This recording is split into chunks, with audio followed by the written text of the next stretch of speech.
The seated bard is a small marble sculpture which stands only 11.5 inches in height. While the artist is unknown, we do know that the statue came from the Cyclades, a group of Greek islands located just southeast of mainland Greece. This piece dates to the early Cycladic period, or more specifically, from 2800 to 2700 BCE.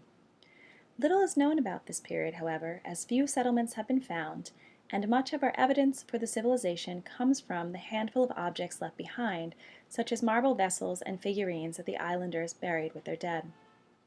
This sculpture depicts a male figure playing a stringed instrument and sitting on a high-backed chair.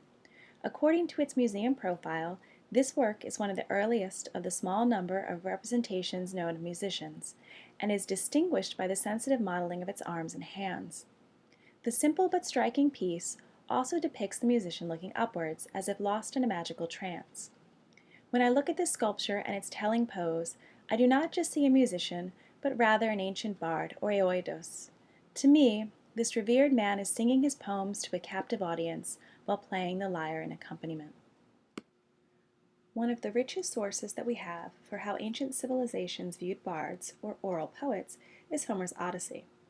While scholars agree that the poem was written down between the end of the 8th century and beginning of the 7th century BCE, most scholars believe that the material for the poem had been in circulation for many years beforehand. As Homeric scholar A.F. Garvey has argued, it is certain that behind the Iliad and Odyssey lies a long tradition of oral epic poetry developed over the Dark Age, and as some would argue, perhaps going back to the Mycenaean period itself, between 1600 and 1100 BCE. While Homer's Odyssey obviously comes much later than our piece, it is still our earliest detailed account of bards and their status in the ancient world, and its content is therefore quite helpful in elucidating the object.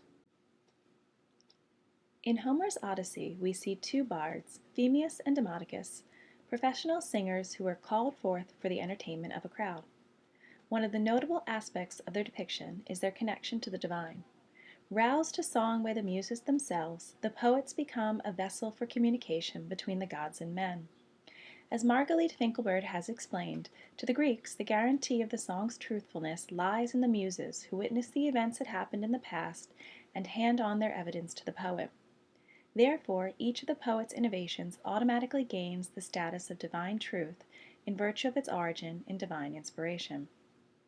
When praising Demodocus's poem, Odysseus states that he must have been taught by the Muses or Apollo, the god of prophecy, since he sings so truly and accurately, as if he himself had witnessed the events of the song or had heard the tale from someone who had. This connection to the divine is also shown when Demodocus is first introduced, and it is the muse who gives him the gift of song and incites him to sing. Much later in the poem, Phemius also claims to have received his songs from the gods when he is begging Odysseus to spare his life. Both poets are also referred to as being godlike and trustworthy. As a bard himself, Homer begins his own poems by calling upon the muses to tell their story through him.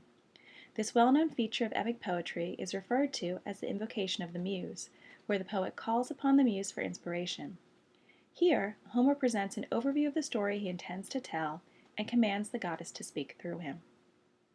This same feature appears at the beginning of his other famous epic poem, the Iliad.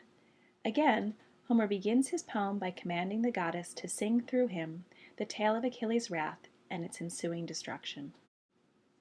Bards held a privileged position in Homeric society, which is evident from the honors they receive in the poem.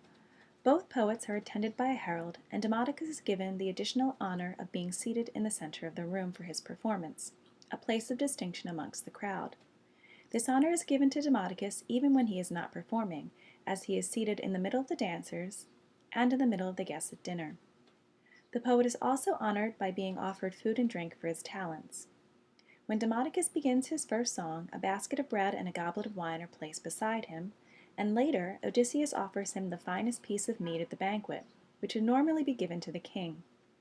Odysseus also gives the poet direct praise, declaring twice that poets are blessed with honor and reverence above all other men.